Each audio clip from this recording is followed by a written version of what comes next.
What's up? Katie's got her party cup. I got my party cup. You know it's gonna be a party when Katie's got her party cup. What's up, everyone? Welcome to another Tim and Katie Live. Tuesday. Happy Tuesday. Two in a row. Yeah. And somehow we've made it through. Who all is in the comments? We had a lot of comments before we started tonight. So yeah. I hope it's everyone chatting it up with each other. Storming Thrills, welcome to the party. We asked everyone to drop a Halloween Horror Nights tip in the comments before we started, because that is going to be the theme of tonight, is learning about Halloween Horror Nights and how not to make some of the rookie mistakes we made over the past 2 years. So, pizza fries, good tip. Get the pizza fries. Good tip. Guess what we didn't do? Yeah.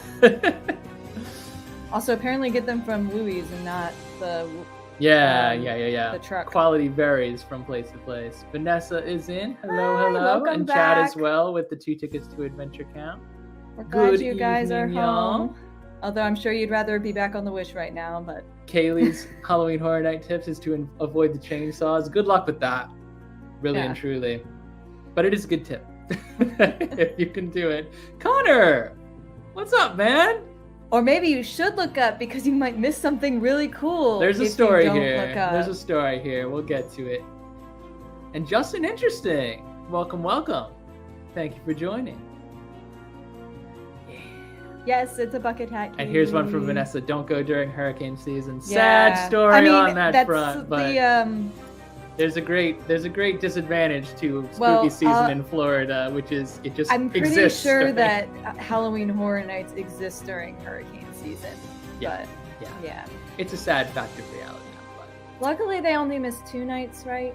From Ian, and they put 2 nights back. I realized 2 nights back in rotation, but they put them on like a Tuesday and Wednesday. So like anyone who was planning to go on the weekend was just like SOL, which is not their fault, but it's unfortunate. I mean, they missed the nights that they missed was a Wednesday and a Thursday, I think, for Halloween Horror Nights. So that's true. Yeah, it was. So it would have been weeknights anyway. I don't know. I saw a lot of people complaining in comments on Facebook about how it was like a Tuesday and a Wednesday, and people like couldn't go. But then I was.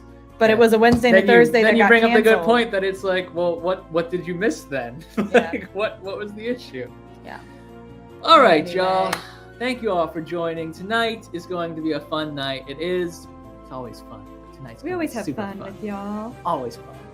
So tonight we're going to be talking about Halloween Horror Nights. We've talked about Halloween Horror Nights a lot over the past couple of weeks, and that's because during spooky season we really wanted to keep these live streams like spooky focused, so that we have some kind of consistency. Now, the thing about Halloween Horror Nights is that we're not experts on Halloween Horror Nights. We've bought a lot of merch. We've been a couple times, but only a couple. And we don't live in Florida. And so there's not a whole lot that we can tell you as that, experts in the chat aren't already going to know. But we're trying to angle this towards people who may not know everything about Halloween Horror Nights. If you're joining us for the very first time and you have thought about going to Halloween Horror Nights but have never gone, or if you haven't even heard of Halloween Horror Nights and want to know what it's all about, this thing that you keep hearing about over and over and over again on Universal's Twitter feed, this is that live stream. This is going to be for you. we've made a lot of mistakes, and we're going to pass them on to you in story form so that you know exactly what not to do to have a rotten time at Halloween Horror Nights. And keep dropping those tips in the comments for people who've been before, probably more than we have. Like we said, we're not experts. We're crowdsourcing solutions to problems. We just like to talk. We love to talk with y'all. Zoe. What is a super sticker? You darling. She just gave us $5. Oh, girl, save that. For like no reason. Thank you so much, Zoe. We appreciate it. It's very sweet. It's very, very sweet. I'm not sure we've earned it yet. No. Let's see if we can like earn it in the long term. But we thank you.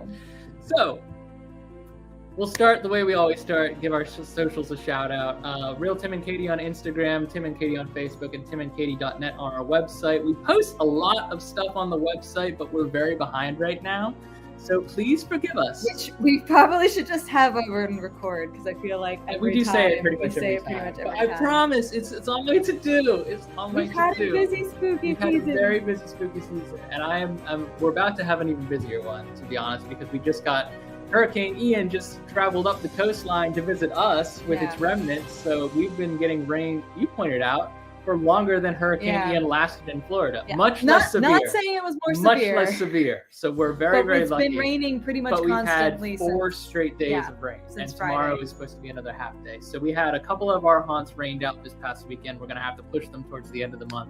We do have some other stuff coming up this month that's going to be fun and spooky. And we've actually got some bonus videos lined up for y'all too. Usually we try to do one a week. Something we're doing for the first time. We'll see how it goes. That's all I'll say about it. We'll see how it goes. But we are trying to update our socials as well. So if you're not following, please do check them out. We do post fairly regularly on Instagram to give you all a heads up when you're traveling, when something is new. Facebook, everything just kind of carries over too. But we try to be a little bit more active on Facebook as well. Any visits? So we have already touched on what we're going to be speaking about tonight, which is Halloween Horror Night 101. Again, not experts. Not experts. And also, we've only been to Orlando. Yes, that's why I highlighted some advice is universal. Haha, you know what I did there. For Hollywood as well, but for the most part, especially with regard to our advice maybe on like poor weather, we're talking about Orlando. Yeah. So I mean, Orlando, usually the public consensus is that Orlando, because it's bigger, because it has more room, it does get like the cooler properties, it gets more expanded houses. So I would say that like in broad terms, we have been to the definitive Halloween Horror Nights event. But Halloween Horror Nights Hollywood over at the West Coast does get things like the Terror Tram, which we don't get. This year they got Killer Clowns as a house, which we haven't gotten this year. They will get. But we've gotten that before. Shared houses and then the IPs they try to like carry over. Yeah. So I mean, the first pro tip I have is like Universal Orlando has more to do during the day, and therefore that's the one you should go to if you can only do one. But if you're on the West Coast, surely you know that Halloween Horror Nights is cloned, and the Terror Tram is a very unique and fun experience on the West Coast as well.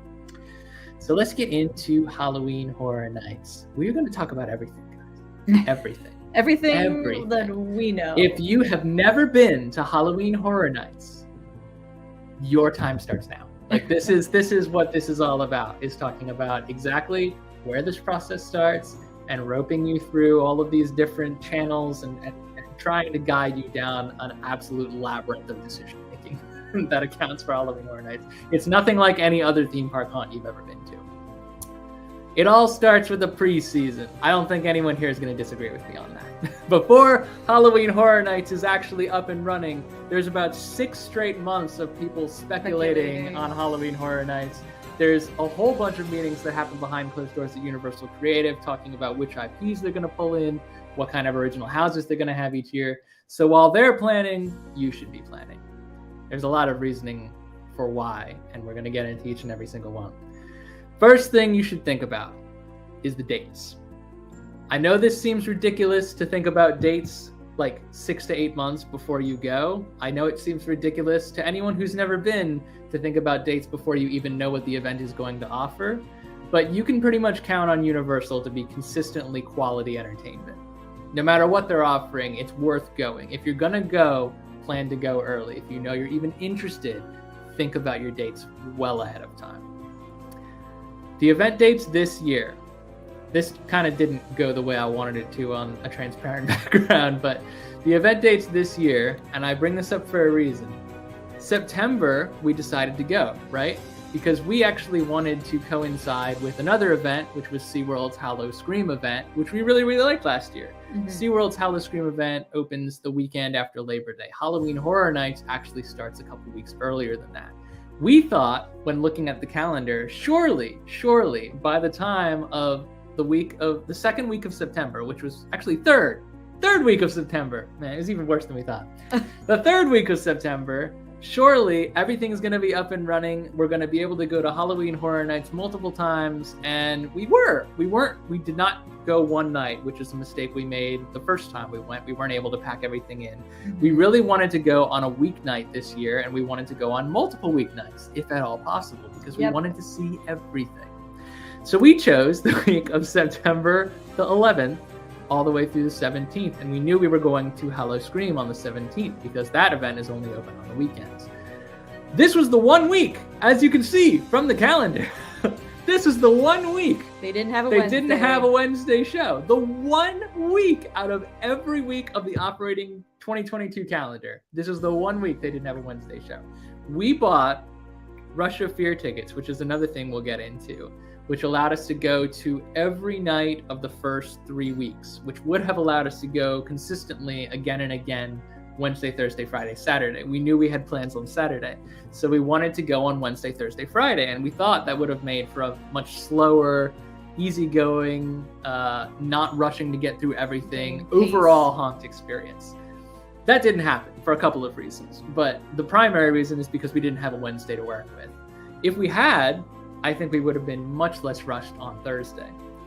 If you've seen our vlog, we actually had a wonderful time. Like, it's not like we didn't have fun. The thing is, like, we still did everything, but it wasn't calm. Like, it wasn't calm. We rushed the heck out of Thursday. If you've seen that video, you know it was pouring, and it was still raining the next day. And guess what? It wasn't rain. It did rain a little bit Wednesday, but it wasn't as bad. Pour. It was not as bad. It was like a misty. It sprinkled and then it cut. Yeah. So if we had Wednesday, we could have gotten at least the first night of Halloween Horror Nights without. We were content on Wednesday. We totally were soaked. Not soaked on Wednesday. On Thursday and Friday, our shoes gone right off the bat. Very, very wet. So start looking at the calendar as soon as these dates drop. You know that Halloween Horror Nights is going to be September and October of every year. Sometimes, very sparingly, but sometimes in the past, it has opened like the last week of August, depending on how the calendar dates stack up and whether or not there's a weekend that closes it out. Just start thinking about when is a good time for you to go logistically. And sometimes in like a situation like ours, like you just have to play the hand you're dealt. Like the weather is going to do what it's going to do. Yep. The Wednesday show wasn't happening, whatever. We still had a wonderful time. And as soon as you know that, as soon as they publish like what's going on and when, you will know kind of how to formulate your schedule. But broadly speaking, you want to start picking out the dates early. I will get into the reasoning behind this a little bit later, but the primary reasoning is because the prices are just going to keep going up and up and up the closer you get to the event, and some dates will sell out. So having said that, we did get hit by rain. You do need to think about the weather as well. When you're thinking about how far you want to be from the event, it bleeds right into where you're going to stay. You need to think about hotels. Now, if you are a Florida resident that's going to Halloween Horror Nights for the first time, bless you, you can do whatever you want. but if you're an out-of-towner like us, who is coming in from Baltimore off the top of my head, and you're flying in for the amount of time that you have booked a hotel, and that's the time you have at Halloween Horror Nights, you're going to want to minimize the amount of time you spend commuting back and forth. We chose to stay at Aventura this past trip. We've stayed previously at the Hard Rock Hotel. Both were, technically Aventura is not a water taxi hotel, but both were accessible to a water taxi, which took us directly to City Walk, cut down on the amount of time we were spending in security because we didn't have to go through City Walk security. We didn't have to park. We had all these things working in favor for us. And to be honest, I'm not sure we would have gotten through security early enough on Friday night to be able to get through most of what we wanted to do, if not for the fact that we had been staying at a place with a water taxi. Having said that, the water taxi does get backed up too. So the earlier you get there, the better. If you can't make it early, just hold off and wait for the crowds to disperse. Disperse? What a night. So, as mentioned, we did... Oh, and Kaylee actually stayed at Hard Rock with us. Or Hard Rock. She fixed it. Yeah, Hard Rock was one of the original Universal Orlando hotels, and it is a very, very nice hotel. It's very expensive. It's one of the deluxe hotels. And it does allow you to make the most of not just early park admission during the day, which all Universal hotels accommodate, but also like the, what's it called? You get express. Yeah, the express passes. You get unlimited express passes for just staying at the hotel. Now that's for Universal daytime activities only, not for Halloween Horror Nights. We'll get to express for Halloween Horror Nights. That is a must-do in my opinion, but only if you're coming only if you're not coming multiple times. You don't have a chance to go back and back and back all season. Yep. So that's something to think about as well. Hard Rock does have access to the water taxi as stated. Aventura, you can technically walk over and grab Sapphire Falls water taxi. The taxis dispatch from Royal Pacific, Hard Rock, Sapphire Falls, and what's the last one? The Italian one. Oh, Portofino Bay. Portofino. Yeah. Those are the ones that have water taxis. Those, of course, are the most expensive hotels. Yeah. Sapphire Falls of them is the cheapest. If you're staying at Cabana Bay or Aventura, you can also walk to the Sapphire Falls taxi, which is exactly what we did. However, if you're staying at Cabana Bay, you have a slightly longer walk now, because it used to be that, and again, I think we said this last time, not advocating jaywalking by any stretch of the imagination, but people did it. It was a thing that happened. When you stayed at Cabana Bay, you could zip right across if you were safe and watching traffic in both directions. There's no crosswalk there, but it is right across the street. Yeah. Because Universal has had problems with that of late, they have now put up signs that explicitly forbid the garden walk. So you have to go all the way around. And honestly, I've said it before, I'll say it again. They just need to put a crosswalk in there. But it's a thing. It's a thing that you can do. And Kaylee's coming in with a Hard Rock tip. If you're a pin collector, ask at the gift shop. They have pins from years past that are so cool. We did look at some good pins when we were there. She's right. It's definitely carrying over. So, if you're not going to stay on Universal property, that really leaves you only one alternative, which is to stay at an off-property hotel. Yeah. This isn't the only one. This is not the only one. This is just the first one that came up when I searched for off-property hotels near Orlando, the Caribe Royale, which actually looks very cool. It averages $200 a night, which is comparable to the endless summer stay at Universal. Now, it doesn't give you access to, I kind of put these slides in the wrong order. It does not give you access to the exclusive resort guest exhibits that typically set up camp in Cabana Bay. Anyone, whether you're staying at Cabana Bay or not, can go check this out. And right now, this is the Gallery of Legends, which is on theme with the house this year, the Legends Collide. It was really, really cool. It was a really short-lived, like in and out experience, but it was fun to see. And there is they do also have the themed bar experience at Cabana Bay as well. So that actually was, we didn't get a drink. We know our friends, the theme Sam park and Jay, foodies did, the theme park so foodies did, but out. the themed bar at Cabana Bay was really cool. Yeah. But if you're not going to stay on Universal property, you want to stay relatively close to Universal property, because I'm just saying, first of all, you're possibly there till 2 a.m. till close. Getting a Lyft or Uber that's at 3 o'clock prime in the time morning is harder and also more expensive. So you don't want to have to go far. Yep. And just to illustrate that, this was in the middle of the freaking day. This is a resort that I've never stayed at. I'm just using it as an example. There's probably closer resorts to Universal than the one that we chose at random.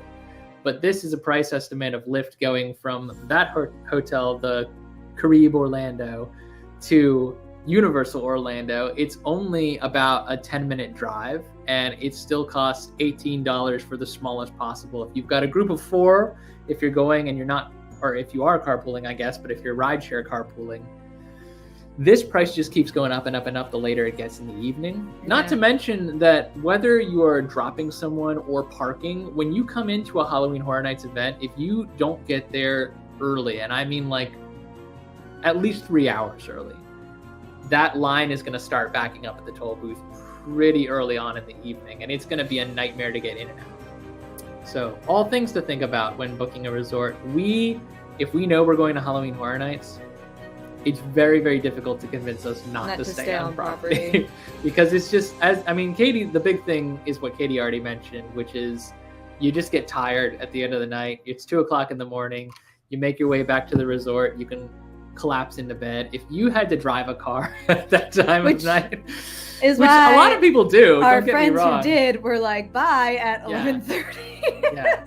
Which we don't. But you can go we don't anytime blame if you're them a for. Florida resident. Yeah. So it's not a huge deal to check out a little bit earlier. And but you're coming back and you do a couple houses, you get something to eat. again, for the schmucks like us that have to come in from well off property and fly in and book a hotel, it's easiest for us and presumably people like us to book at Universal Property Resorts.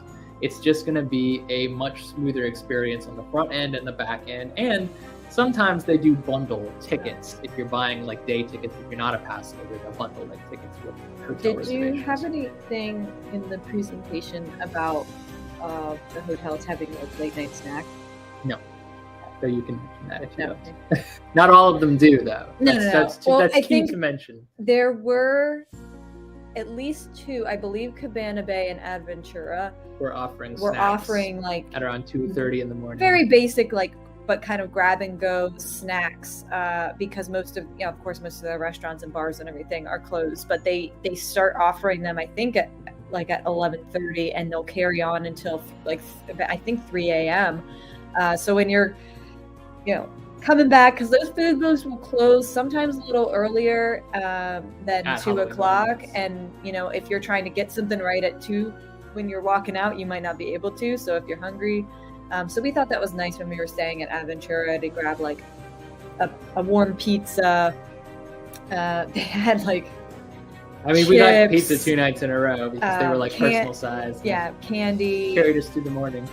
little tiny to-go sushi, stuff like that. I'm sure it was probably very similar offerings at Cabana Bay, but that was nice. So something We else to also think took about. advantage of that when we weren't going to Oh, yeah, Horror Nights, by the way. If you stay on Universal, no one's going to tell you on your way out your door, hey, You are didn't. you going to Halloween Horror Nights or Hallow Scream? It was something they offered any night that there was a Halloween Horror Nights event. So it wasn't happening every night, but anytime there was HHN, We would get it was bonus happening. snacks. It's pizza. Zoe also advocates not staying until 2 in the morning when you have to work at 9 the next morning. Fortunately, the whole time we were there, we were on vacation. So we Yeah. just slept until 11 the next day. With one exception for our 11 a.m. flight, for which we had to be ready for Superstar Shuttle at 8 a.m. after going to bed around 2 a.m. Yeah, It happens. It's not always anything you can do. that was the last night of vacation. Tickets! Buy early. We mentioned this. We touched on this very lightly, mentioning that you need to buy them as early as you possibly can. So, there is a reason for that. Tim buys the tickets. I just go. It's our money, though. Just tell me when. The to money be goes into the there. same pot. So this is a sliding scale calendar from touringplans.com. I use them for all kinds of planning and resources. This is not a sponsorship, but I love working with their apps and their platforms, and I find them really helpful, so I just pass them on to everyone. This was Halloween Horror Nights 30, which was last year's event. I couldn't find a similar calendar for 31, which is the ongoing event this year, but likely since we're into October, if you're looking at ticket prices, you already know this chaos. It starts getting more and more expensive the closer you get to Halloween, and then suddenly on Halloween it just dies off very suddenly. Halloween weekend is gonna be so much cheaper for some strange reason than everything leading up to Well, not Halloween on this weekend. image. No, it is, because that's. Let me take us off a bit. That's $97. 97 as compared to 99 the previous weekend, 94 the weekend. Oh, I guess Halloween night is and Halloween actually night is 73. That's interesting. Now that is, mind But that's you. also a Sunday, so maybe that's Sunday pricing. Do you want to do? I don't know. Yes, it is a Sunday as well. You can come out from your He's butt. gonna drink my punch. No, come out from your butt. It's a whole big thing, guys. If you don't buy your tickets early, you run the risk of things getting more and more expensive. Now, that's And not to selling say, out? and selling Did out. they sell out? They have sold out 2 nights this year. Oh, okay. I guess I'm 3. thinking of Mickey's Not So Scary. Mickey's which Not So Scary is a very sold out different the type whole of event. thing. But Halloween Horror Nights, they do have all kinds of ticket types and a lot of ticket types in reserve for hotel guests in particular, which allows you to hang on another thing if you stay in a hotel on property. In any case, the earlier you buy these tickets, the better things are going to go. Mostly because as you start seeing people like joining the comment forums and whatnot, which you have a tendency to join forums when you're looking at events like this, people on Facebook will be like, I can't believe this date is like $134. And you're like, ooh, I bought it for $95. And now I feel like I've made off like a bandit, even though it felt like a lot at the time. It is a lot. These events are not cheap. Halloween Horror Nights is like paying for an entirely separate park day. It's just a park night, and it's about 6 hours worth. Yeah. This year was the first year ever, as far as I know. Halloween Horror Nights experts might be able to correct me. But this was the first year most outlets were publicizing that every night of the event was open until 2 a.m. Last year, when we went, only Saturday was open until 2 a.m., which is another reason why we decided to go on a Saturday. And that had all kinds of problems of its own. So let me, assuming I can get technology to cooperate, let me show you guys a little bit more about ticket types in particular. Boop. Did it work? It worked. Yes. Okay. So I'm on the Halloween Horror Nights website right now. This is live, people. This is real time, October 4th, 2022. So we're halfway through the season. Tickets begin at $79.99. They used to begin at around $71.99. That's a very small increase. Express passes, which are a whole different thing. This is your quick queue, your quick to the front of the line pass, works for both rides and houses. This starts at $129.99. When I bought ours, $113.99. Does that depend on the night too? Yes, it does. Okay. So that's the minimum. So ours was already $13 cheaper. Starting from $89.99. So that shows you where it started at the beginning of the season. They haven't updated that. Let's pick a date, shall we?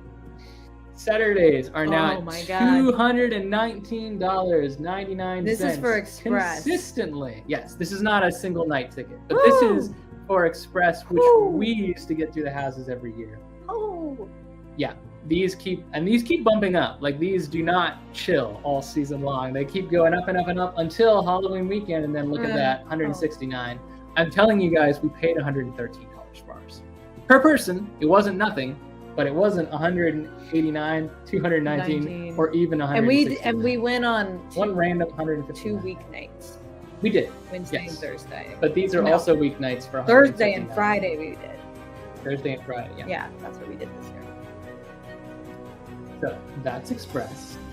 And then if you want to get really fancy, there's special tours you can take.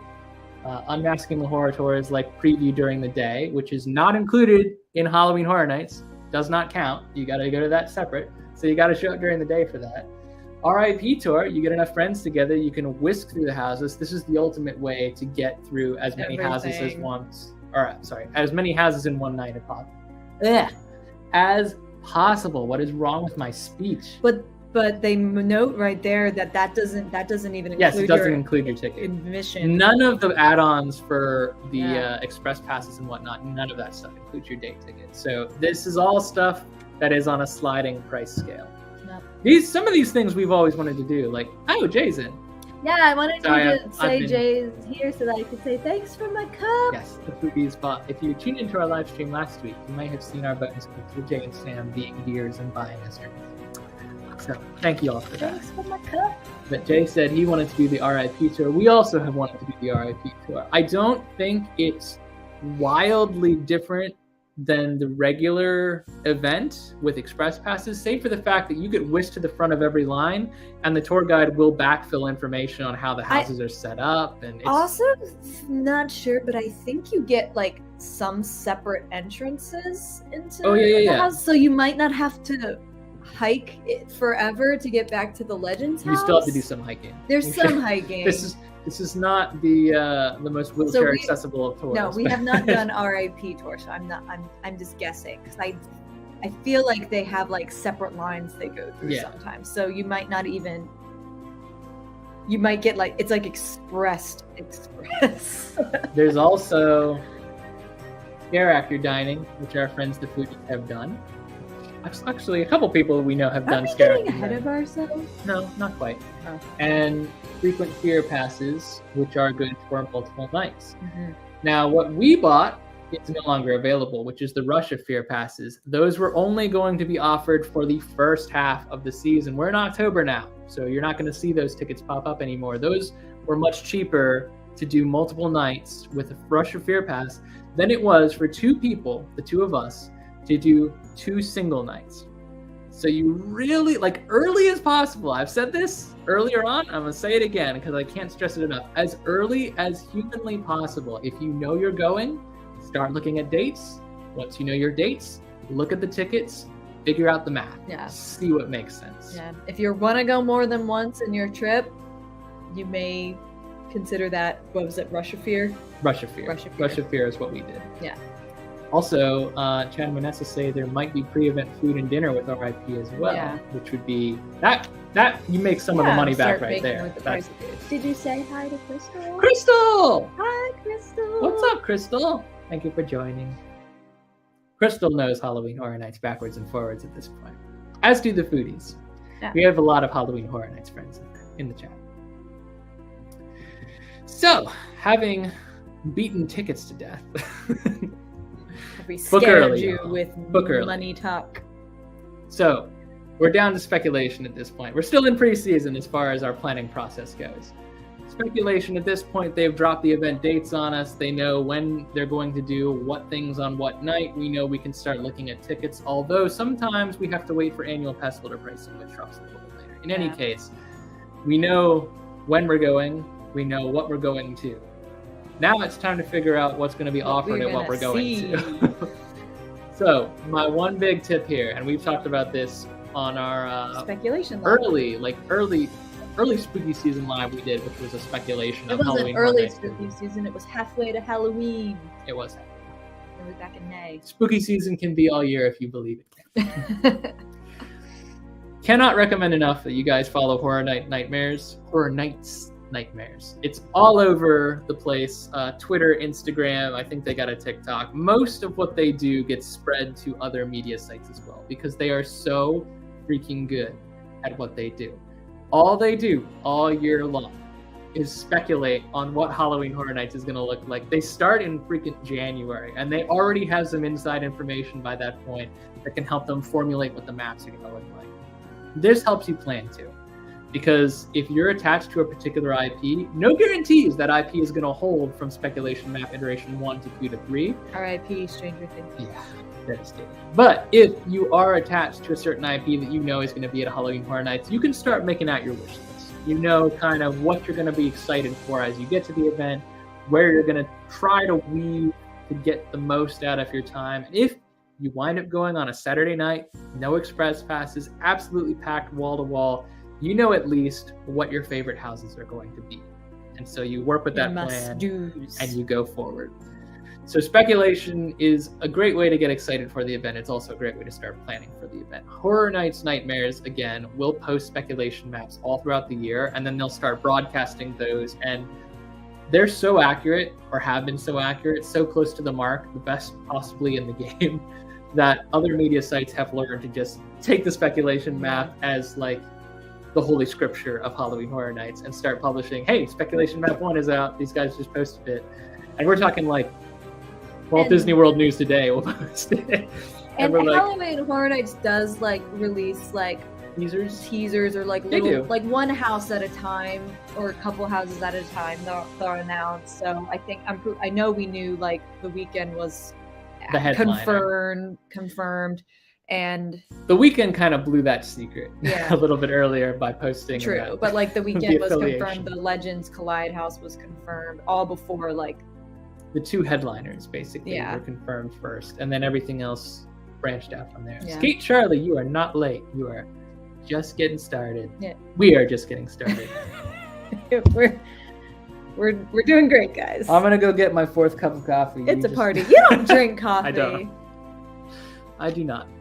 This is a non-alcoholic beverage, by the way. I'm just tired because we work and we it's do. a Tuesday And night. it's the middle of the week. Early season! So, note the asterisk on lower crowds, because there is one thing that does not apply.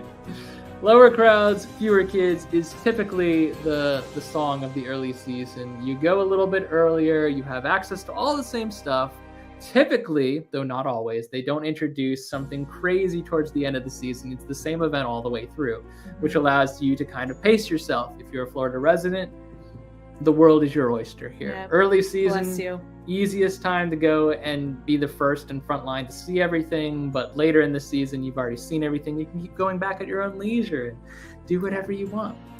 Us, as we're planning for trips, we have to go in the early season. Number one, because Florida has some of the earlier events of spooky season. We like to get started as early as possible because we usually go all the way through October with something every single weekend. Friends and family, if you're watching the chat, September and October, the answer is no. Well, I don't care what the event is. Unless if you tell us way soon. Yeah, anyone who's smart enough to put 6 months in advance, something on our calendar might get through. But everything else, booked. Halloween Horror Nights is one of the first events to open, I think, nationally. I think like most of the stuff in our area in particular doesn't start until like hard October. Yeah. But Halloween Horror Nights will start sometimes as early. Mickey's Not So Scary actually started in August, so they beat Halloween Horror Nights out the gate this year. Yeah. But Halloween Horror Nights typically starts quite early, which means early season is the perfect time to go. The one caveat to this. Opening night. Crystal night. Could probably tell y'all about opening Crystal, night. if you're I know still she in, was there. Share the woes. Crystal was actually one of the people to tell us, Yeah. hey, you might want to get Express Pass, because she went on opening night. It was wall-to-wall people. Yeah. Actually, I have a picture from the news captures of the event. It was redonkulous. And most people who go to Halloween Horror Nights do expect this on opening nights. If you're an HHN veteran, you know what you're getting into. It's going to be wall-to-wall people, and you're going to get fed through houses and conga lines, which happens all season long. But on opening night, those conga lines are like 60 to 120 minutes apiece. And that's an anomaly for early season. It really is. I mean, there are Fridays and Saturday nights that are typically longer lines, but like early in the season, whatever that opening night is, it's always going to be wild. Yeah. And I'm sorry, Jay. I forgot to mention Sam and you Jay were there too. too. I thought of Crystal's first because I remember her being like, "Wow, it's just really busy."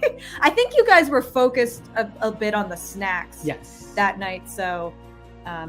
But I really liked that video because I was like, "Look at all the food." Yeah. The charm of being there on opening night, I agree. That's why the slide I put in here is embrace the chaos or avoid, because there are really two options. If you want to be the first to experience everything, just embrace the chaos. Yeah. If you want to be part of the moment, of like the momentum of everyone rushing in for the very first time that season, not gonna lie, that's a cool moment. We've only been part of a couple openings in our lives, never a Halloween Horror Nights opening. Yeah. We typically do avoid like movie theaters on opening weekend of whatever famous movie. But opening night at theme park events and Halloween Horror Nights in particular, I get it. There's hype. Yeah. It's fun to be there sometimes for all the craziness. Even just to say it was crazy and tell the story about it, as Jay's doing. I don't think, especially if you can come back another day, go for it. I don't think if it's like going to be the only time you can go, get through everything that night. Like just don't expect to get through everything. Yep. That's all. So, having said that, let's assume it's either opening night or it's not. You're through the gate. The time is now. What are you doing? Plan your route.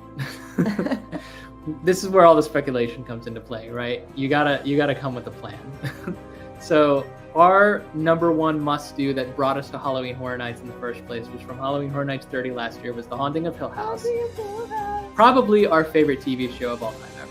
I'm speaking for the both of us, but I think it's probably... There's like very few shows that topped that show for us. And the house was magnificent. It was. Everyone agreed. People who didn't even watch the show went back and watched the show because the house was so good. I'm calling out Connor that he needs to watch the rest of Haunting of Hill House. And Connor, we know your girlfriend has, so you have no excuse. You have no excuse. She doesn't even like horror. Legends this year was our big must-do. And I think actually early in the chat, Zoe posted something about the Weekend house. Just the Weekend. The Weekend was a big draw for a lot of people this year. I know the Weekend is a big pop culture icon right here, right now. I'm more of a vintage horror guy, so I was all about the Universal monsters this year. And I was all about the dedicated. I was dedicated to the Legends Collide house. Yeah, the Pumpkin Lord was also a scare zone, but that you could see any night it wasn't raining, which unfortunately were very few and far between. 5 minutes total with Pumpkin Lord. It was worth it. You got it done. Great. So knowing what houses you really want to go for allows you to just hit the ground running and move straight for those houses. If you don't have an express pass, which I'm going to be honest with you, if you're only going to go for a couple nights, you need it. If you want to do everything. But if you, you need it. Yeah. If you want to experience Halloween Horror Nights to the fullest, to get the maximum out of it, Express Pass is the only way to go. Or RIP, which is just Express Pass for the group. Yeah. So, if you're going to Halloween Horror Nights, you need to have kind of an idea of what houses are going to be your top and try to build a plan around that. And if you get bonus houses, I mean, the nice thing about Universal is it is a loop. It's a loop. There's none of this like trailing off into nowhere nonsense. But you'll find yourself tiring out a lot if you've got to make that loop like 6 times because you're backtracking or realized you missed something and have to go back around. And so if you can kind of plan out, we definitely want to do this one and this one, so we're going to go up this way or go up this way. Keep an eye out on when the times for the shows are they listed in the app? Yeah, they're listed in the app. But I think the app is a little bit confusing too, and I didn't put anything about the app in the presentation. It's the normal Universal Orlando app. It's probably the Hollywood app as well, I would assume. But at Universal Orlando, you load up the Universal Orlando app, you click in on Halloween Horror Nights, which is like a panel halfway down, and only then do you see the wait times of the houses. Even then, looking at all of that, you don't actually see like the show times pop up for like Ghoulish, A Halloween Tale, or Nightmare Fuel, or anything like that. You got to search for that panel, that page, using the actual search function to get those to pull up. And even then, like, it won't update if it's like a showtime is canceled or delayed due to rain. It'll just post the times that it's on, and then if it's on, it's on. If it's not, it's not. So the app isn't the greatest thing to go by, I would say. They do post wait times, which is very, very helpful. Yeah. But the very first thing that our friend Mitch told us when we showed up for Thursday this year, Halloween Horror Nights, was never chase wait times. And I fully agree with it. Because the wait times, by the time they go, you see a house with like 20-minute wait, and you're like, oh, we got to get over there. But it's across the park. Guess what? About 2,000 people, other people closer than that like, to you. Do it. Closer to the haunt than you are going to beat you in line. I said, what I said was, see in the app if the show times are in there, because you might want to know where you are about what time, if you want to see the shows. I highly recommend the shows at Halloween Horror Nights. I absolutely love the fountain show this year. It's very like on theme with like the kind of animated look of some of their merch underneath my hat. I loved it. I wish I could see it again, but we're not going back this year. So definitely like that. But if you don't care about shows, then fine. But if you do, you want to keep an eye on when they're happening so that you can be in a good spot. And if you're going multiple nights, there's plenty to go back to. Yep. If you don't do shows the first night, do shows the second night. If you don't do food the first night, do food the second night. So on and so forth. We never have enough time. So we just have to prioritize what we want.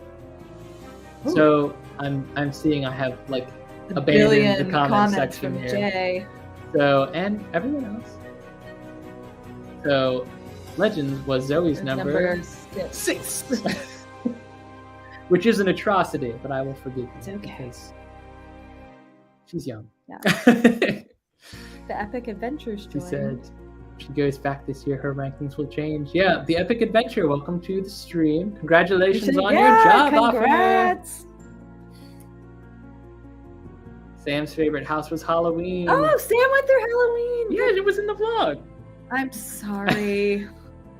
She survived the Halloween house. She did. Oh, I'm remembering that now. And Halloween was Zoe's #1. So if we had time to get into the house rankings again.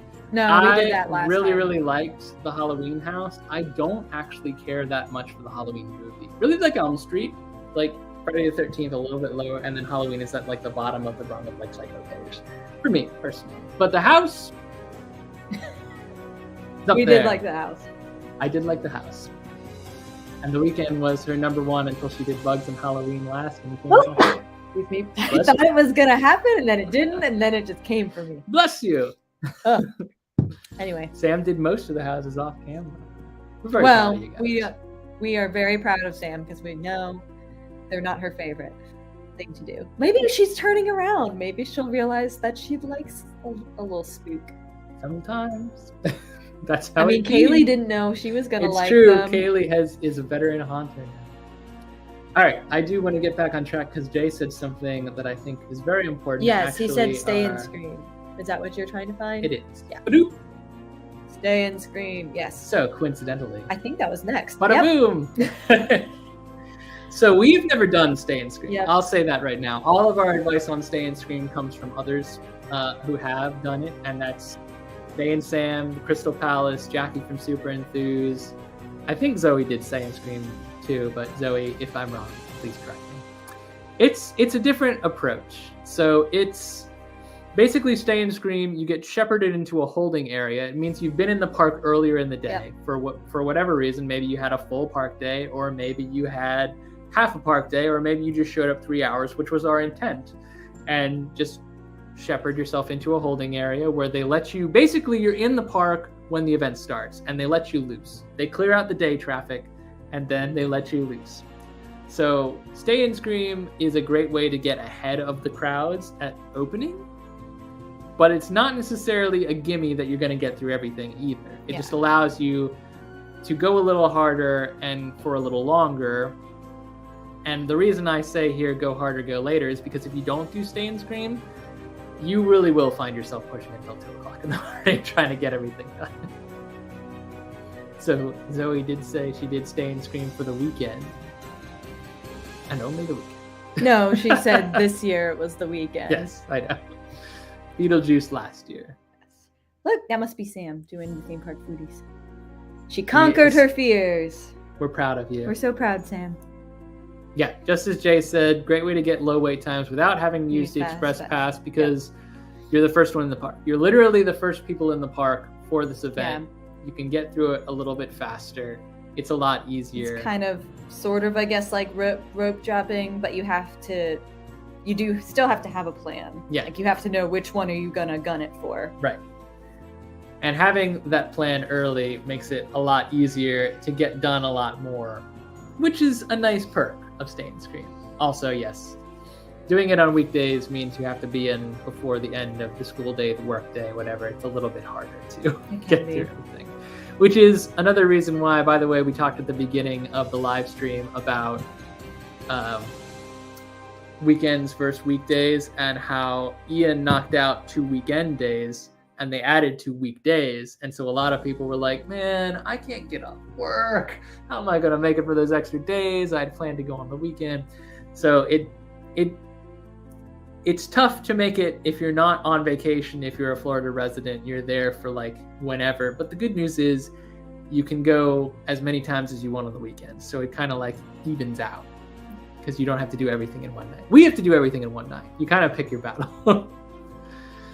So Jay was saying he got through 3 houses in 20 minutes, or a half hour, depending. But still, that's good. That's good. Yeah, maybe more like a half hour. That's still 10 minutes per That's house. Honestly the other thing you can do is you can wait for a ginormous storm to come. Yeah, right. We got through about the same number of houses in about the same amount of time. We had Express. We did. Man. We did. We did have Express. Wait times were low. Yes. Storm and Phils has a question or a clarification for you to make. So they do not open the houses. I mean, okay, Zoe says 15 minutes early. They do not open the houses terribly early. You certainly don't get a full hour. What it is that while everyone else is making their way through the front of the park and the holding areas to the houses, you're already at the houses because you were released from within the park. Yeah. So wherever your house of choice, like the one you gotta go to, the one you gotta get done, you just like start running as soon as someone says go. Get to the line. You don't have to wait through line. You don't have to have your ticket scanned, so on and so forth. It saves you that much time. Yeah. And you'd be surprised, 15 minutes on the front end can save you an hour on the back end. Yeah. Lines for houses open about 20 minutes before the events open. Unless it's a huge house like Halloween. I didn't know that. Oh, they started Didn't know they started that half hour before the event. Yeah. Yep. Stay and Scream has its perks. Someday we'll do it.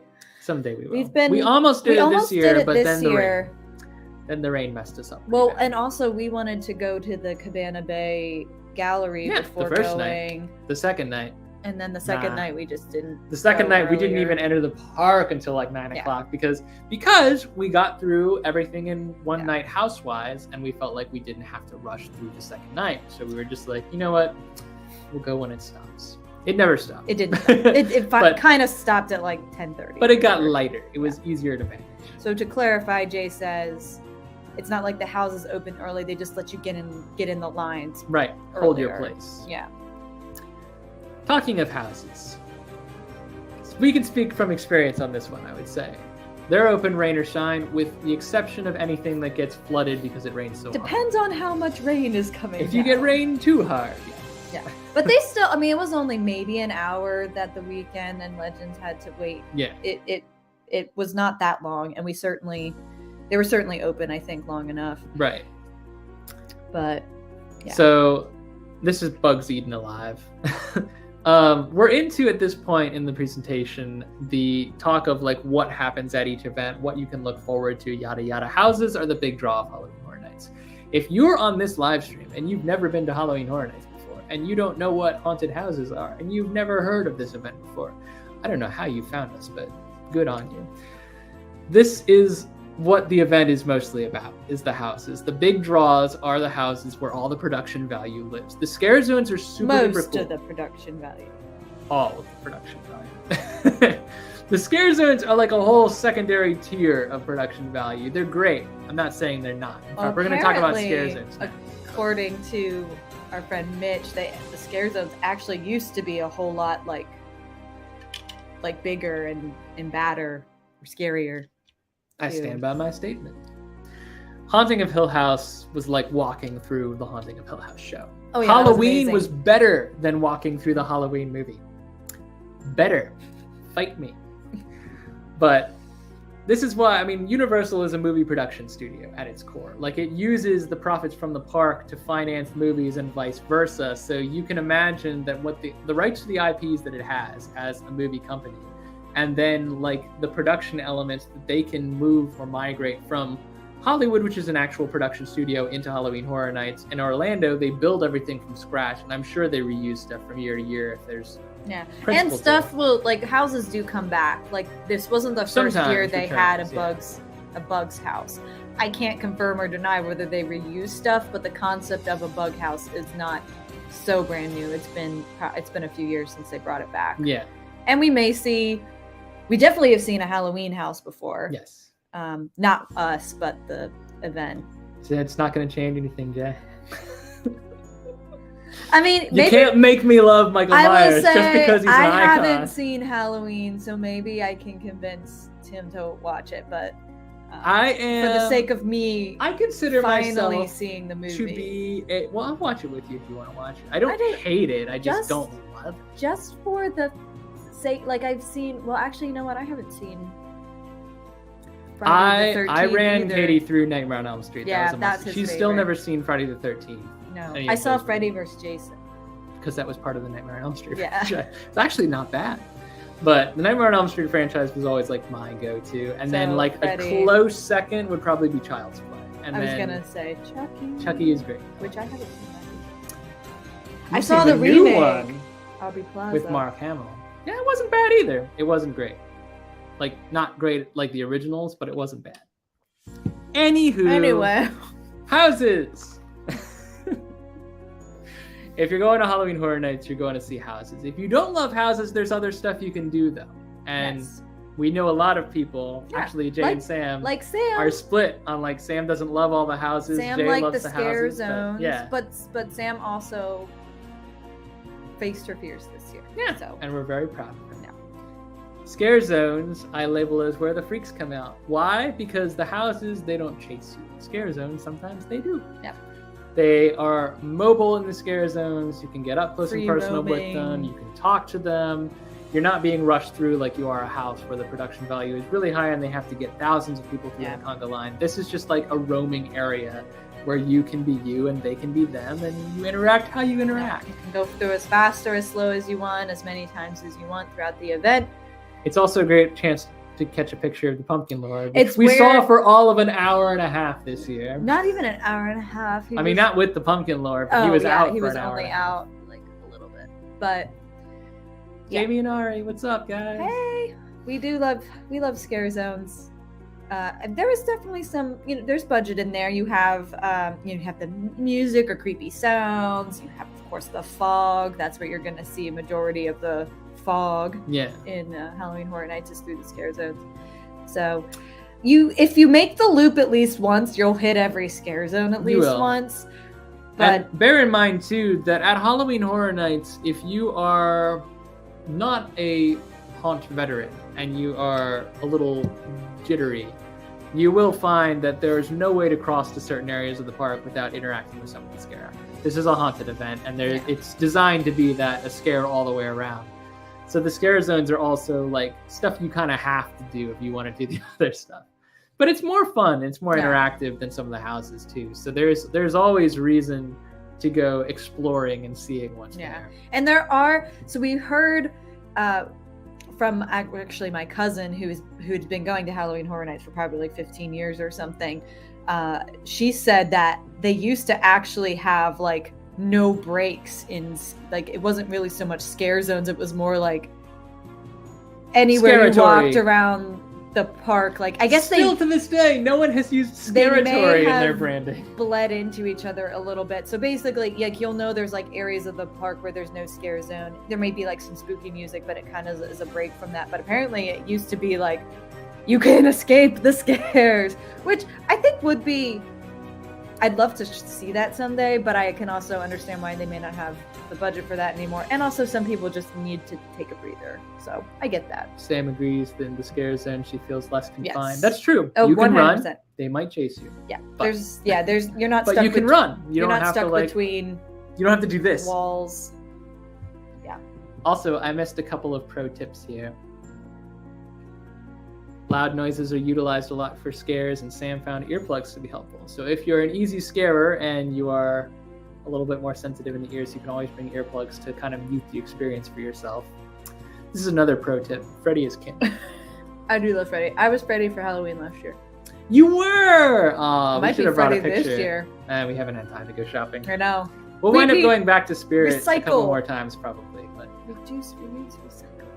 Oh, and Jamie and Ari have not yet been to Halloween Horror Nights, but definitely hope to go someday. Can't wait to hear more about it. This is your live, guys. This is your time. Your time to shine.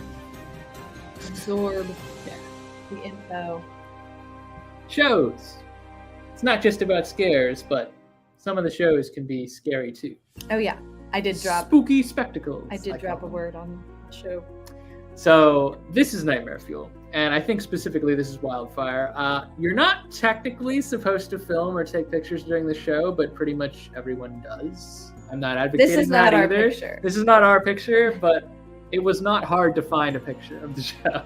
Really, really cool show. It is, as we've talked about, I know Jay and Sam have talked about on their channel as well, it is a burlesque show, so it is not appropriate for all ages. Would not recommend dragging your 4-year-old to see it. I would recommend dragging your 4-year-old to Halloween Horror Nights, but to be honest, I'm not a parent. Yeah, but so who's to say? Anywho's, all the shows are high production value as well. I would say probably just as much time goes into choreography and stunts for these shows in preparation, as would go into the creative elements on all the houses and scary zones. Like, they got to be rehearsing this early in the season to make the mid-season and the full season spectacular as it is. And Nightmare Fuel, this is our first time seeing Nightmare Fuel this past year. It did happen last year, but we were so pressed for time because we went on a Saturday. Rookie mistake. But yeah, I mean, the water show is also consistent from year to year. It's not the same show, but they always have a water show. Yeah. So the water show this year was Ghoulish: A Halloween Tale. We actually liked it better than the previous year. I did like last year's, but it just felt, last year's was very like 30 years of Halloween Horror Nights. Yeah, Jay, I know. It was very like, here's some Frankenstein, here's some Haunting of Hill House, here's some icons from past shows. So it definitely was very cool, and I wouldn't say I didn't like it, but it hit different this year, the Ghoulish show. I really, really liked it. Yeah.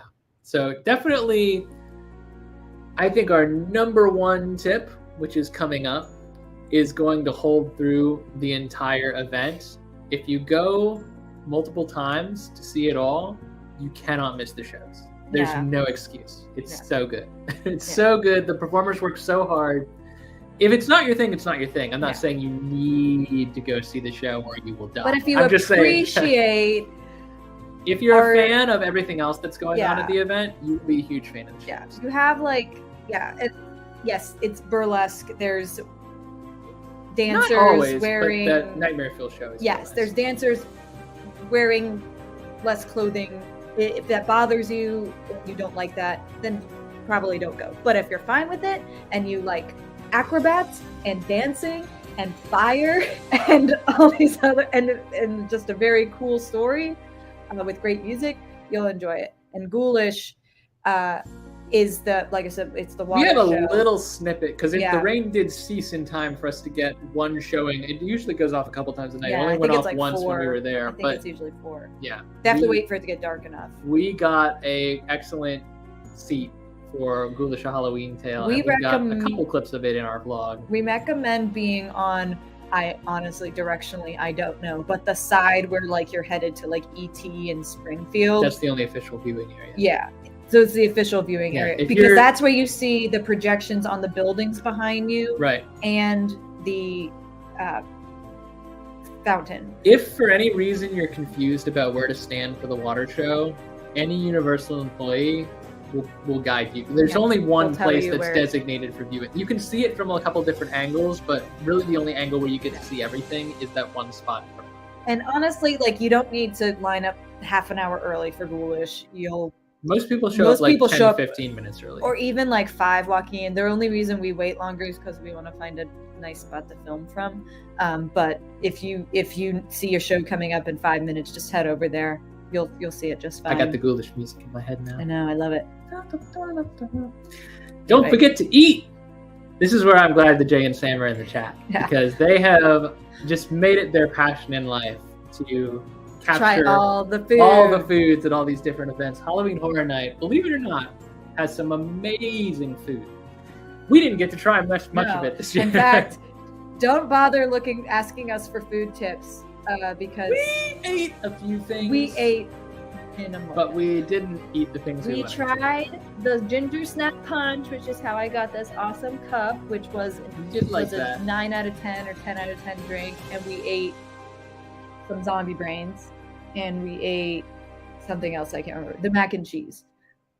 But if you want to see what the festival, it's not Disney. If you want to see what Halloween Horror Nights has to offer, definitely check out Jay and Sam's Theme Park Foodies videos. This is just a sample that I found in amazing photography elsewhere on the site. The Good Guy Burger from this year. This is just one thing of like 40. They're like themed to the and different it's filling houses. Too. They're not small portions. They're for the most part they're very well sized. Mac and cheese we shared. It was good for. It was a good portion. Yeah, the only thing we ate at Halloween Horror Nights this year was the mac and cheese with sacrificial remains with chorizo. mac and cheese. Got it over by the Blumhouse house. Basically, we came out of the Blumhouse house and went for it. And we'll point out they have way more vegan options this year than they have in years past too. They did. Oh, Mitch and Devin went out to try some of the vegan snacks as well. Jay says the Good Guy burger was a mess. I know. So it never comes out looking quite as scrumptious as it does in the pictures, but you know what? I will say something, a mistake that I make every time is if you can try to figure out either by watching people's videos or just doing, your research, try to find out where the food that you want to try is. Because when you get there and it's dark, I'm like, where is the food? You know Where is the mac and cheese? Where is the pizza skull? On that point, there is one. I mean, yes, you should watch videos in advance, specifically the theme park foodies, if you're interested in food. But I will say that one disadvantage of going early in the season is that they often don't have paper maps ready yet. Yeah. Mid-season, they will have paper maps printed at the front where you can grab, and they'll tell you where all the food is. Yeah, we went the first weekend in October last year, and we had a paper map. And that's when the paper maps came out this year, but we went 3 weeks earlier than we did last year. So that's why I say try to do your research, or have a friend who knows where they are. Like I had to ask Jay and Sam, like, where do we get this? Where do we get that?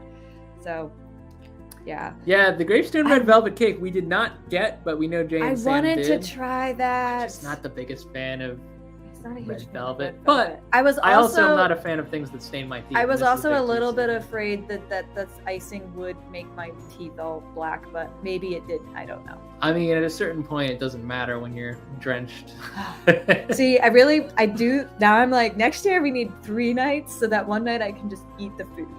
We'll get there. Actually, we're getting there right now. Bada boom! Yeah. We made a goof this year and last year, guys. We went for the biggest goof was last year, although we had a wonderful time. It was our very first Halloween Horror Nights. That's how new we are. And we already learned some of the hardest lessons. We did. We got to go to Halloween Horror Nights for the first time. It was Kaylee's first haunt experience. It was our first Halloween Horror Nights experience. We all got to experience Hill House together, which is one of our favorite mutual shows. Wonderful time. Got through 4 houses, ate basically nothing, and saw like half a show. We saw the fountain show. We did watch that. That's true. We did see the fountain show. We saw the... But that, I mean, looking back, and all anyone could say when we posted our vlog from that night, and well-meaning, don't get me wrong, was like, next year you guys gotta go multiple nights because you missed so much stuff. And they're right, we did. Like, we did. We knew going in we weren't going to get to do it all. We were absolutely right. We knew going into this year we weren't going to be able to do it all. We were absolutely right. We upped our nights by 100%. We did all the houses, some more than once, and we did all the shows, and we did all the scare zones, but I had a few snacks that I didn't get to get, and the rain slowed us down there a bit. And we didn't get to ride the Mummy, which I know is not a Halloween Horror Night specific offering. It just kills me because if it goes down for refurb again and we didn't do it, I'm going to be so upset. Yeah. Because it's like one of my favorite rides. And the reason we didn't do it is for whatever reason they didn't have Express open for the ride. And we're not waiting an hour for the Mummy on Halloween Horror Nights. But anyway, we were spoiled. So it would be cool if maybe we could do 3 nights maybe next year and then get to have some snacks. I really don't think without the rain we would have done all 10 houses that first night. I think we would have maybe done... Yeah, we would have spread it out. We probably could have done like half. Hand to God, I was planning on doing 2 vlogs for y'all. I was. But the best I could do was scrape together some stray footage from Friday and combine it with Thursday, because otherwise there wouldn't have been enough. Like we got so much done, but because you can't film the houses, I was desperately trying to weave a narrative together with the scare zone footage I did not have. So, I mean, yeah, if you go to a couple different nights, you have the advantage of being able to spread out your experience. You don't have to do it all in one night. You can do multiple nights, and that's fine. And, if you're vlogging, it's going to slow you down. Yeah. Just the reality of vlogging. It's going to slow you down a little bit. But if you go multiple nights, there's no pressure to do it all in one. Which was nice this year, but we still did feel a little bit of pressure only because when you've done 8 houses and there's only 2 to go and you've got like an hour and a half, you're like, oh, we gotta do it now. It just happened to be like the very the last two that were the furthest walk away in our wet shoes. But we did it. Oh, We still did it. here's one pro tip that I didn't put in the presentation from the foodies. Going to Diagon Alley during Halloween Horror Nights. Mummy, Rip Ride Rocket, Men in Black, everything in Diagon Alley. Yeah, Gringotts, Transformers. I think that's it. Because E.T. and Jimmy Fallon and all those slow riders do close so that the queue areas can be used for overflow. But a lot of the rides at Universal Studios are open during Halloween Horror Nights, and they help the people eat and take some of the load off the house lines. So because most people are going to prioritize the houses, particularly in the early season, the rides will have much lower weights. Usually lower weights. The Now, Mummy was an exception, I think, because the Mummy was expected, because it was down for refurb for so long. It came right back up in time for Halloween Horror Nights, so everyone wanted to do the Mummy. We would have too, but everyone else beat us to it. But Jay makes a good point that Diagon Alley it's way emptier than it normally is during the day. So if you Sam. Oh. Yes, sorry, Sam.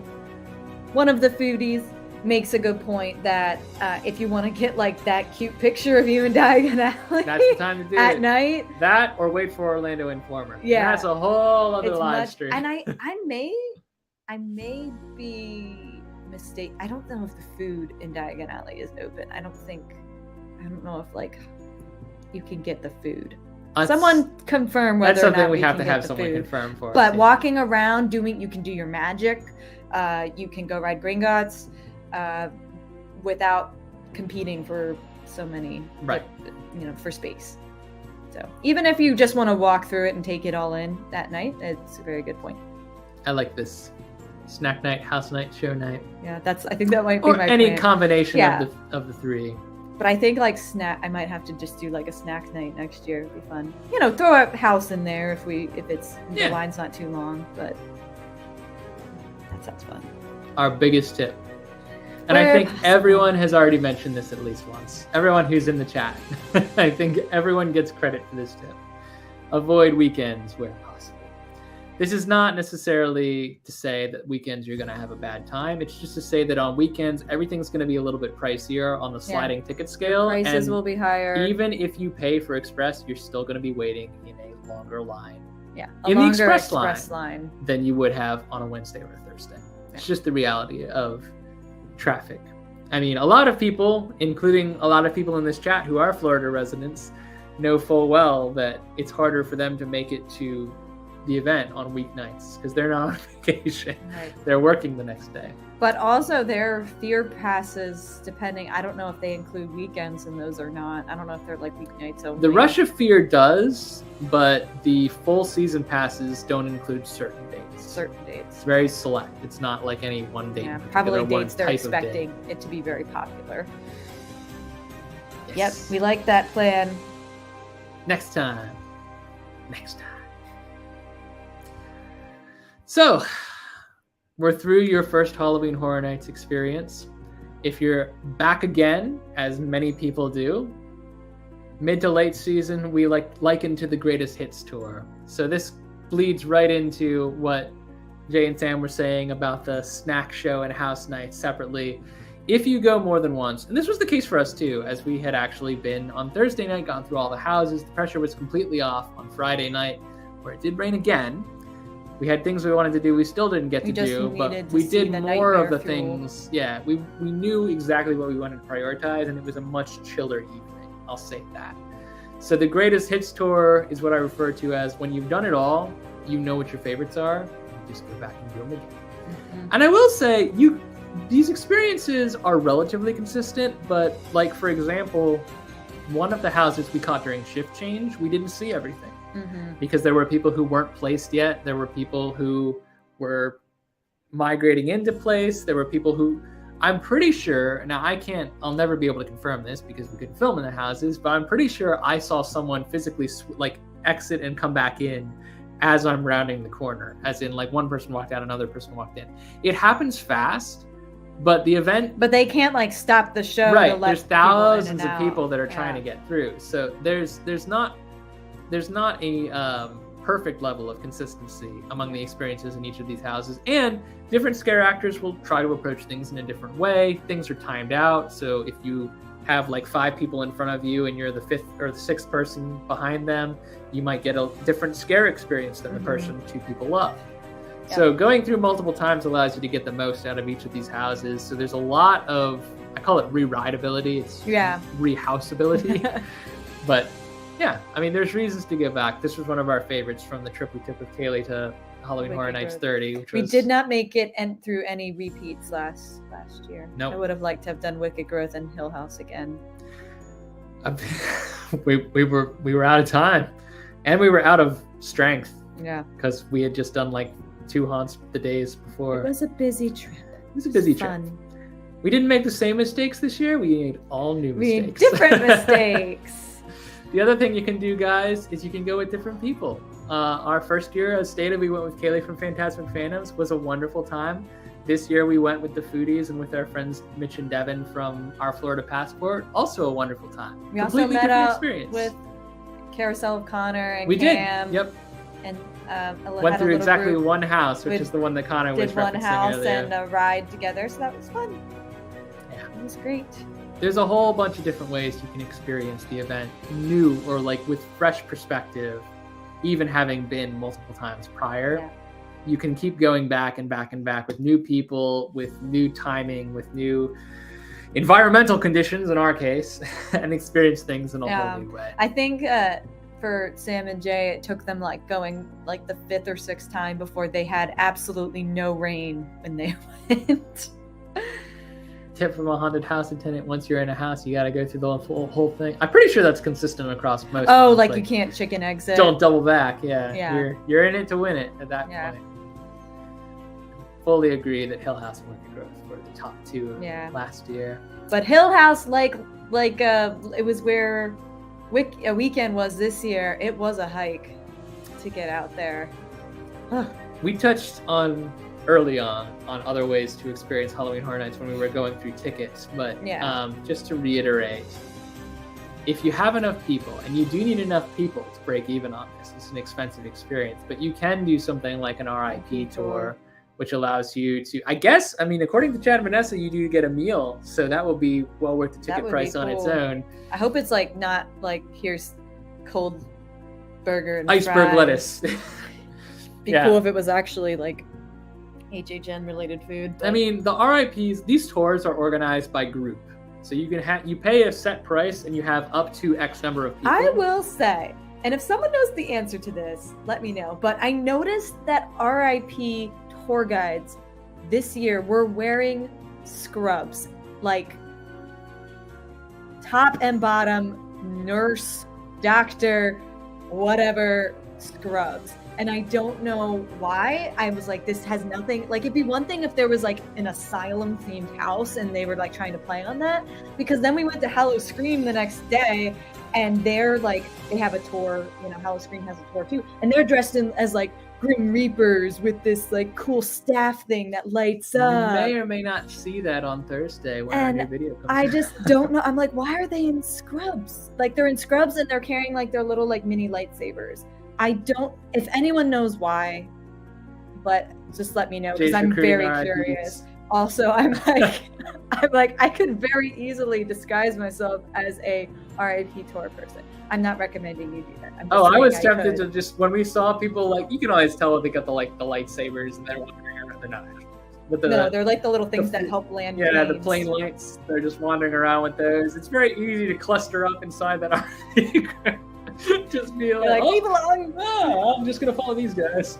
Yeah. No, not really universe, man. And it's a group activity. So like, if you offset the cost by bringing the maximum number of people, it actually isn't that expensive. But it's a sport. Yeah, it is expensive, but we'd love to do it one day. But it sounds like you get your bang for buck. We'll be curious to try it sometime. Yeah. One of these days. Another thing you can do, and this the foodies have done. Scare actor dining. This is where you get up close and personal with some of the scare actors, and they're wearing costumes from the houses too. So there was like a Michael Myers. Plenty of photo ops, plenty of interactions that you otherwise wouldn't be able to get on camera because they come from the houses. Some from the scare zones, I think, too. But we really liked what Jay and Sam had to share from Scare Actor Dining. Jackie from Super Enthused did this too, and both videos were tremendous. This Great fun. is also an upcharge. Most of the fun that you can do to experience the event in new ways requires putting new money in. Yeah. But it's totally worth it from what we can tell. Yeah. And also something that we would consider on a future visit. We're just, every time we go to Halloween Horror Nights, we come back saying we just need to add one more day. One more day and we'll be set. And actually, I don't think there's like a perfect number of days to do everything. Because there's, unlike a lot of smaller haunts and a lot of theme park haunts and other parks we've been to, Halloween Horror Nights, there is a lot to do. And there's just no way you're going to do everything unless you go a bunch of times.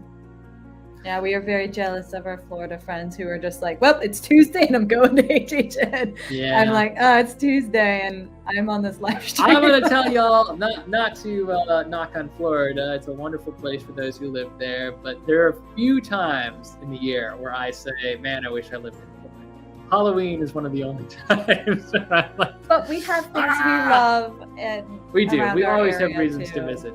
Yeah. Now, the other thing we didn't do was eat a lot of food. As I said, we did not. We're the elusive. We missed out on a pizza couple fries. things. Pizza fries keep eluding us. We ate some food, but we didn't eat a lot of it. So another way to experience the haunts in new ways is to dedicate yourself to a snack night, like Jay and Sam have done for a couple of different videos. And even then, I mean, you guys, Jay and Sam, you're in the chat. You know this. It takes you a couple videos, a couple nights to get through all the snacks that are available. Yeah. It's not like you can do everything in one. And I mean, I don't even think, even Jay doesn't have that much room. I don't have that much room, certainly, but there's a lot of food. Pizza Tots at... Wait. Hershey Park? Oh, Pizza Tots. I don't yes. know. Sorry, my brain went to said Harry Potter. Potter. I read pizza fries and I've been Harry thinking Potter. about Diagon Alley all night. Yeah, Yeah. It just clicked. No, that is on my to-do list for sure for the dark nights to do the Pizza Tots. Yep. Yeah, Stormy I Thrills knows whereof he speaks because he is a Hershey Park attendant, and they are in dire need of Scare After Dining at the Chocolatier. Oh, that would be so cool. That would be the best event ever. Louis Pizza Fries. Yes, we have heard. We have heard that this is the case. So, which is. And Jay also accepts our challenge. Jay, next year, everything in one night or bust, or everything in one night and bust probably. All right, y'all. Halloween Horror Nights is over. Not really. It's got like another month, but your time at Halloween talking Horror of Nights the end of your Halloween Horror Nights season. If you've done everything as suggested, as recommended, and as crowdsourced by our friends here, you're into postseason now, and all that's left to do is start planning next year. Because guess what?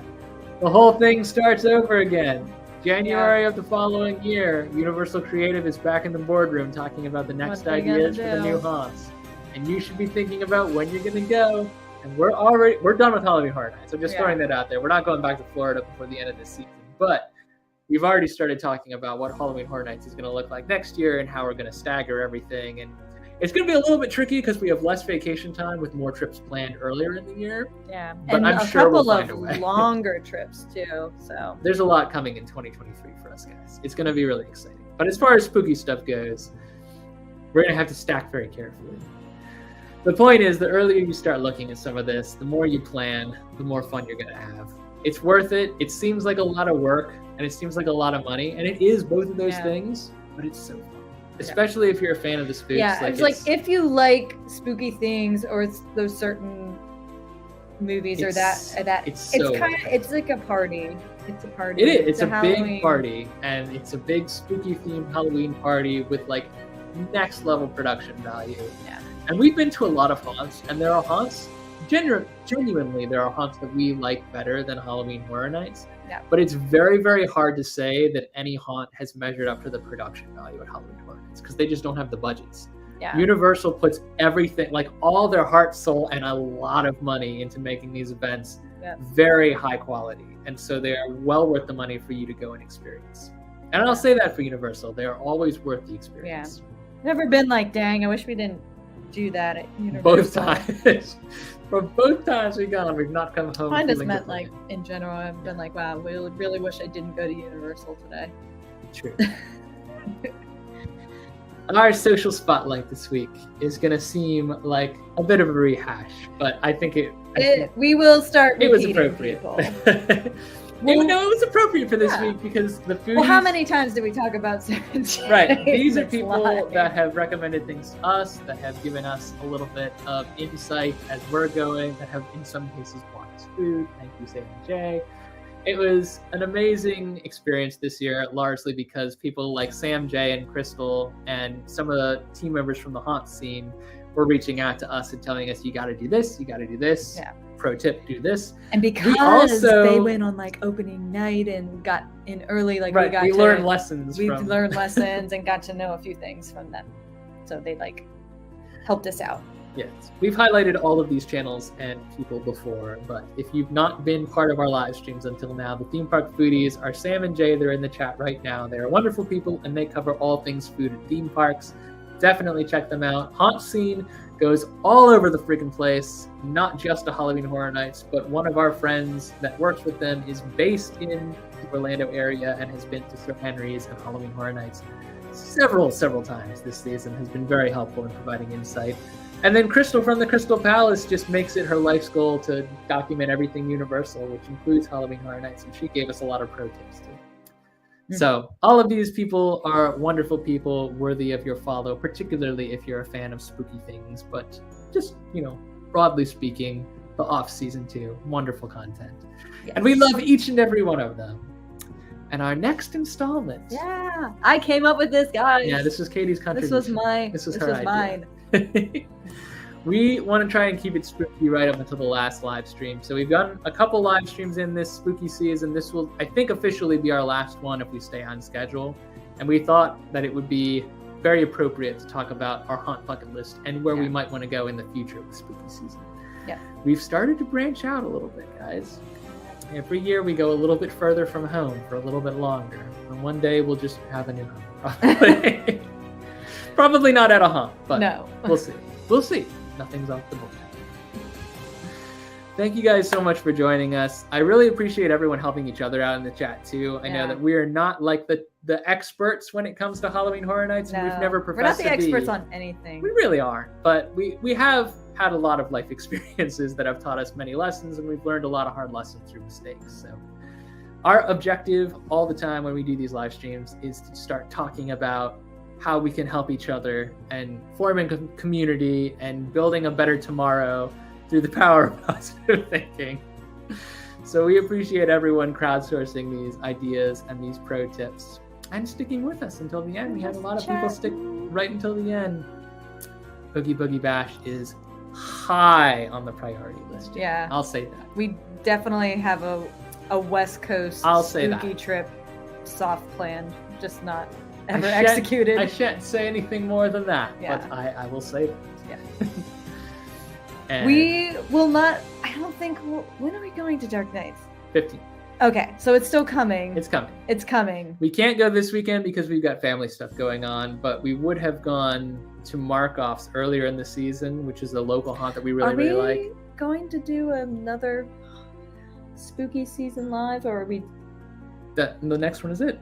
That would be after that one is what I meant to say. No, because it'll be November when we come back. It will be November.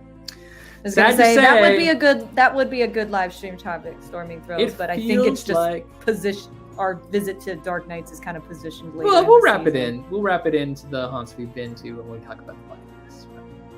Dark Nights, we're gonna have a vlog coming out, and hopefully, Storming Thrills, you can be a part of it because I know you're working that night. So we are excited. Excited to see ya. Excited to get more spooky content out, guys. I rarely say it in our vlogs because I don't want to overpromise and underdeliver, but we do try to get one video out a week, and we are spooky season content all the way through the end of October. So this Thursday, we are going to drop a vlog from SeaWorld's Howl-O-Scream event, which would have otherwise been pushed off to the end of the season because we were trying to get the local stuff out first, and the local stuff got rained out. So we have something lined up a couple times a week, every week until through the end of the season. Yeah. So definitely, if you are not subscribed to us, if you don't have that notification bell on, you want to ring it because you're not going to miss anything. There's good stuff coming. And as we head into the end of the year, I will say, I am Tim. I'm Katie. And every night Is a new adventure. and we will spook you real soon. Oh, gosh. Thank you all for hanging out with us. Good night, everyone. See you next time.